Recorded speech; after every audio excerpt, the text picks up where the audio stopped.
मंथन में मैं ईटीवी के सभी दर्शकों का स्वागत करती हूँ।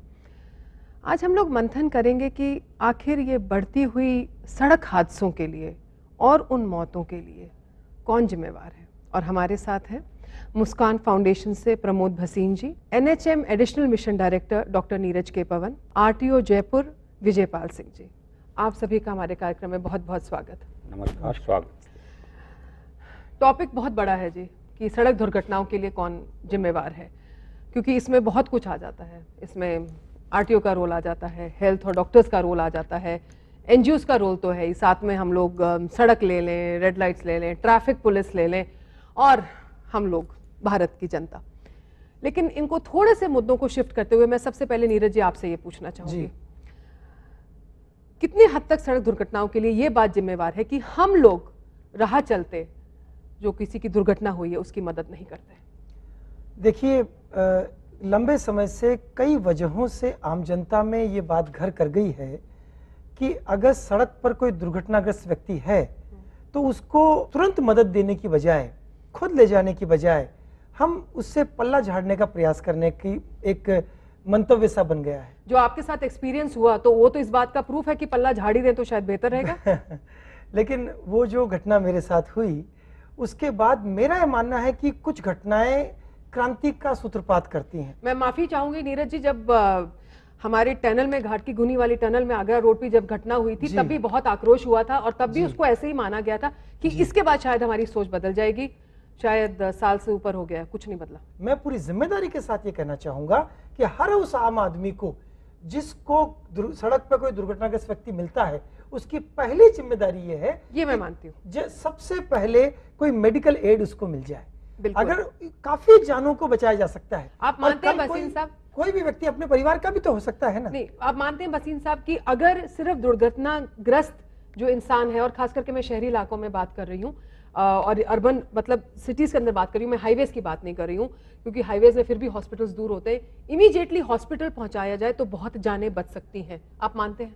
मेरे मानने का तो प्रश्न ही नहीं उठता, क्योंकि ये यूएनओ का सारे विशेषज्ञों का मत है कि पहला 1 घंटा जिसे गोल्डन आवर कहते हैं, अगर उसमें फर्स्ट एड से थोड़ा आगे जाए, एक कंप्लीट मेडिकल चेकअप हो जाए किसी अस्पताल में, तो कम से कम 70% मृत्यु की दुर्घटनाएं कम हो। लेकिन जो हमने अभी बात करी कि लोग कतराते हैं, विजयपाल जी मैं आपसे ये प्रश्न करना चाहूंगी, जयपुर हो चाहे कोई भी राजस्थान का हिस्सा हो या भारत का कोई भी हिस्सा हो, इसमें कितनी जिम्मेवारी हम लोग आम जनता से हटा के डॉक्टर्स की और पुलिस की लगा सकते हैं कि उनसे सपोर्ट नहीं मिलता इसलिए हम कतराते हैं, नहीं तो मदद तो हम करें। मेरा इसमें ये मानना है कि जो पुराने एक्सपीरियंसेज हैं लोग उनको अपना बदलने के तैयार नहीं है। पिछले 5-10 साल में, कम से कम पिछले 5 साल में जो माननीय सुप्रीम कोर्ट का आदेश आया है कि कोई अगर दुर्घटनाग्रस्त व्यक्ति को लेके आता है तो उससे कोई पूछताछ नहीं की जाएगी, और ये काफ़ी लोगों को इस बारे में जानकारी है,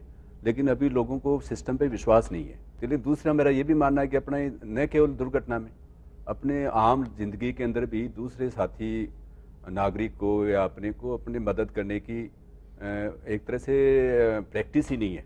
जो ये अपने मानसिकता कैरी कर रहे हैं उसी का ही परिणाम है कि अपने किसी आदमी को मरता हुआ छोड़ के चले जाते हैं। नीरज जी, ये मैं आपसे पूछूंगी क्योंकि आपका पर्सनल एक्सपीरियंस रहा है इस चीज में कि जी अब हॉस्पिटल में जाके ये तो है नहीं कि भी चलो इमरजेंसी में स्ट्रेचर पे छोड़ा और अपना निकल गए, फिर एक मानवता यूं बनती है कि भाई इसके लिए हम लोग आगे कुछ करें। फिर आगे जी डॉक्टर तो क्या करें? नहीं, देखिए, मैं अपने अनुभव से आपको एक बात बताता हूँ कि मैं उस बालिका को अपनी गाड़ी में बिठाया और मैं उसको हॉस्पिटल लेके गया। सबसे पहला काम स्ट्रेचर पे उसको लेटाने का, और उसको वहाँ एक ट्रॉली मैन एक आदमी होता है, उसकी जिम्मेदारी है कि वो आगे लेकर के जाए। मैं उसको खुद, वो एक आदमी मिल गया और हम दोनों इसको ठेल करके अंदर लेकर के गए। डॉक्टर की जो अपैथी है, डॉक्टर्स का हॉस्पिटल में जो व्यवहार कई बार कैलस हो जाता है, और मैंने उस घटना के बाद वापस जाके डॉक्टर्स की मीटिंग ली और उनको इस बात के लिए पाबंद किया है कि किसी भी सूरत में कोई डॉक्टर ये नहीं कह सकता, अच्छा जी क्यों लायो, कहां से लायो, उनके पास, आप मेरे पास तो रोज ऐसे मामले आते रहते हैं, कैलेस एटीट्यूड नहीं रखना। लेकिन एक चीज, अगर बात भी कर ली जाए ना तो उसका बीपी तो कम से कम कंट्रोल हो ही जाएगा। लेकिन नीरज जी, एक मैं बीपी से, मैं भसीन साहब आपसे पूछूंगी, डॉक्टर्स के बीपी का क्या करें जी? सहूलियत देते नहीं है आप लोग, और ये मैं एनएचएम एडिशनल मिशन डायरेक्टर साहब से बात कर रही हूँ, सहूलियत देते नहीं है सर? फुटफॉल सवाई मानसिंह में जिस तरह देखिए, बढ़ा है दोनों हम बातें। सबने नहीं, देखा है। अभी माननीय मंत्री महोदय ने एक बड़ा अच्छा डिसीजन लेकर के एसएमएस के सभी गलियारों से लेके सभी उनके जहां ओपीडी होता सब जगह सीसीटीवी कैमरे लगाने का ऑर्डर कर दिया है। उसके साथ साथ एक जो इंपॉर्टेंट प्रॉब्लम आती है, डॉक्टर पहचान में ही नहीं आता, आई कार्ड नहीं लगा रखा होता उन्होंने, उनको हमने 10 दिन में आई कार्ड लगाने के लिए पाबंद किया था। मुख्य जो एसएमएस का हॉस्पिटल है उस पर तो आई कार्ड सब जगह लग चुके हैं, ट्रॉमा सेंटर में भी आने वाले कुछ दिन में आई कार्ड लग चुके होंगे। सर आप कितना मानते हैं, आप बहुत सालों से इस चीज में हैं, कि डॉक्टर्स के लिए क्या ये जो एक मानसिकता बनी हुई है ये सही है कि भाई मदद नहीं करना चाहते? मैंने बहुत बार पेशेंट्स को लेके गया हूँ, और जब तो इतनी सुविधा भी नहीं थी, मैंने इमरजेंसी में ट्रीटमेंट कराया, बहुत बढ़िया इलाज हुआ इमरजेंसी। मोस्टली इतना मान के चलिए कि डॉक्टर भी इंसान है। सही बात। दूसरी, आप जो कहते हैं मदद नहीं करते, मैंने देखा शहरी इलाकों में मेरे साथ मैंने कई दुर्घटनाओं को जाके मुआयना किया, गांव वाले बड़ी मदद करते गांव वाले बिल्कुल करते हैं, ये बात सच है। शहर वाले निकल जाते हैं, या तो हम बिजी बहुत हैं। अगर आप ये कंपैरेटिवली देखें आप, वास्तव में आपको ये देखने को मिलेगा कि गांव वाले फिर भी काफी आ जाएंगे, शहर में तमाशबीन आएंगे, फोटो खींचेंगे, वीडियो बनाएंगे, व्हाट्सएप और फेसबुक पर डालेंगे, लेकिन उसको सबसे पहले हॉस्पिटल लेके कोई नहीं जाएगा। तो ये जो तमाशबीन कल्चर बन पड़ा है, उसकी बजाय हमें चाहिए कि सबसे पहला काम उसे मेडिकल एड पे लेके जाए। सर आरटीओ जयपुर साहब से मेरा प्रश्न ये रहेगा, ड्राइविंग लाइसेंस के टेस्ट में कुछ सर ऐसा होता है कि भाई जैसे वो aptitude to be on the road as a driver, कि भाई आप में मानसिकता क्या है, कुछ ऐसे भी टेस्ट होते हैं? सिर्फ पूछते लाल बत्ती और इस साइन का क्या अर्थ है? नहीं, अनफॉर्चुनेटली जो एप्टीट्यूड टेस्ट तो नहीं होता है, परंतु जो साइनेज का जो टेस्ट है, सबसे पहले जो लर्निंग लाइसेंस की प्रोसेस है उसमें बिल्कुल साइनेज का टेस्ट देते हैं, और जो साइनेज के टेस्ट में पास होता है उसी को ही लर्निंग लाइसेंस देते हैं। सर एक और हमारा ये प्रश्न है कि जैसे ये सब हम सभी जानते हैं इस बात को कि ड्राइविंग लाइसेंस के लिए टेस्ट होता है, जो रूल्स एंड रेगुलेशंस है मेरे ख्याल से जो मोटे मोटे वो हम सबको पता है कि भाई हेलमेट पहन के चलाएं, सीट बेल्ट लगाएं, मोबाइल पे बात नहीं करें, लेकिन हम लोग जानते बूझते इनको सबको फ्लाउट करते हैं। ये क्या मानसिकता है और ये कहां तक जिम्मेवार है सड़क दुर्घटनाओं के लिए? एक ब्रेक के बाद हम अभी वापस आते हैं, हमारे साथ रहिएगा।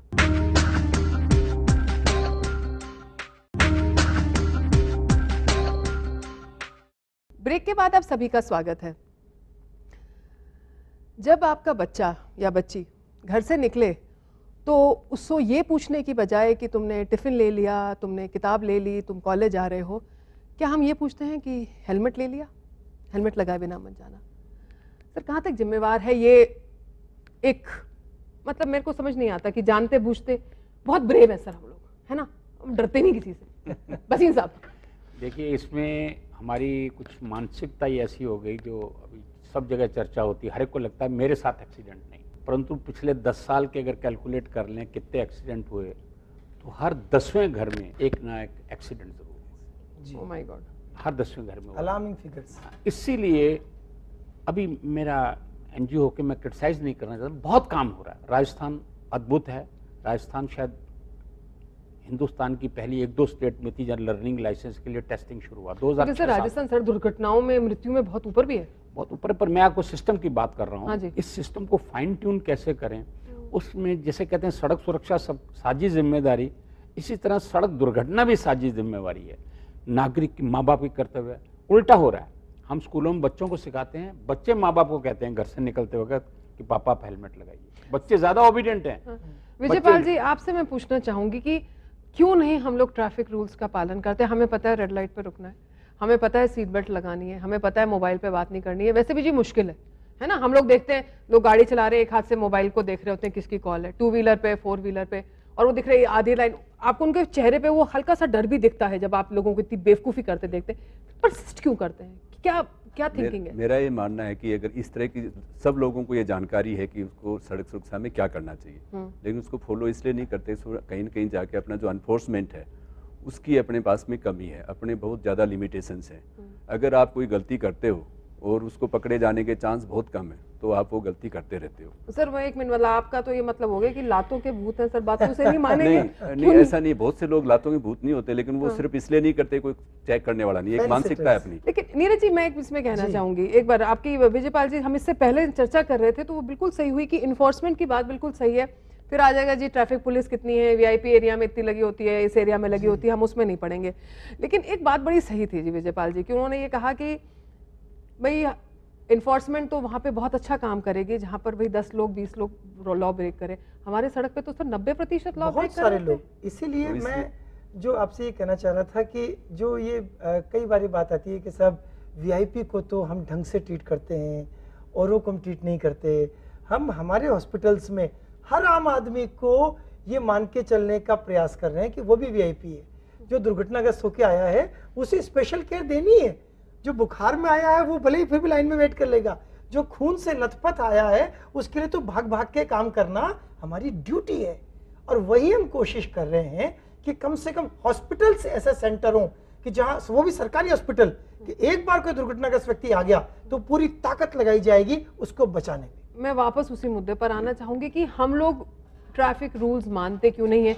ये जो विजयपाल जी ने कहा है बात बिल्कुल सही है। उन्हें ये लगता है कि ठीक है कोई बात नहीं, चलता है, ये चलता है एटीट्यूड जब तक है ना, जब तक ये लगता है कि क्या फर्क पड़ता है, मैं एक एसएमएस कर ही लेता हूँ ना, गाड़ी चल रही है मैं एक एसएमएस कर ही लेता हूँ, जवाब दे ही देता हूँ। ये मैं तो कर ही सकता हूँ, मैं ज्यादा स्मार्ट हूँ, साथ वाला इतना स्मार्ट नहीं है। मुझे लगता है मेरे साथ कुछ नहीं होगा। इसमें मेरा सर ये मानना है कि ये जो सड़क सुरक्षा है अपने पारिवारिक संस्कारों का हिस्सा नहीं बना अभी तक। मैं भी अपने ट्रांसपोर्टेशन में इन गाड़ियों में अपने नया है जैसा समाज, पहले अपने पास इतनी गाड़ियां नहीं थी या ऐसे ट्रांसपोर्टेशन या हाँ रोड सर, बेचारे हमारे ऊँट तो अपने आप ही रास्ता हाँ, सही देख तो इसलिए आज भी अपने को जब घर से बाहर निकलते हैं, जैसे अपने डिस्कस कर रहे थे, तो आपने भी ये कहा अपने काफ़ी सारी सुरक्षाओं को लेके, चोरी को लेके, इसके लेकर बहुत सतर्क हैं, लेकिन खुद की सेफ्टी के लिए कभी नहीं है। जैसे आप कई सारी चीज़ें पूजन होती हैं, अगर मोटरसाइकिल आप लाते हो और अपने गणेश जी के मंदिर जाते हो तो हेलमेट की क्यों नहीं पूजा करो आप? अपना जो रोली बांधते हैं गाड़ी के उस पे बांधते हैं आप, तो आपके सर को तो हेलमेट पे क्यों नहीं बांधते? ये दिमाग में बचाएगा। सही बात है। मैंने शुरू में देख शादियों के अंदर जब वीडियो आया था पहले, तो पंडित जी वो वीडियो वाले के भी वो धागा बंधवाते थे। तो मैं समझता हूँ अब ऐसे समय आ गया है कि इस तरह का आप ये क्रियाक्रम में अपनी इस चीज को ले लें, क्योंकि अपनी जिंदगी का इतना ही इंपॉर्टेंट पार्ट हो गया है अपने। लेकिन एक प्रश्न वसीम साहब, आप देखिए दोनों सरकारी आदमी हैं तो हम लोग पूछ सकते हैं वसीम साहब, और वो हमारा प्रश्न ये रहेगा कि क्या इसमें बहुत बड़ा रोल भ्रष्टाचार का, चाहे हम लोग सड़क सुरक्षा में सड़कों की हालत की बात करें, चाहे हम स्ट्रीट लाइट नहीं होने की बात करें, क्या उससे सरकार पल्ला झाड़ सकती है? लेकिन एक ब्रेक के बाद हम अभी वापस आते हैं, हमारे साथ ही रहिएगा।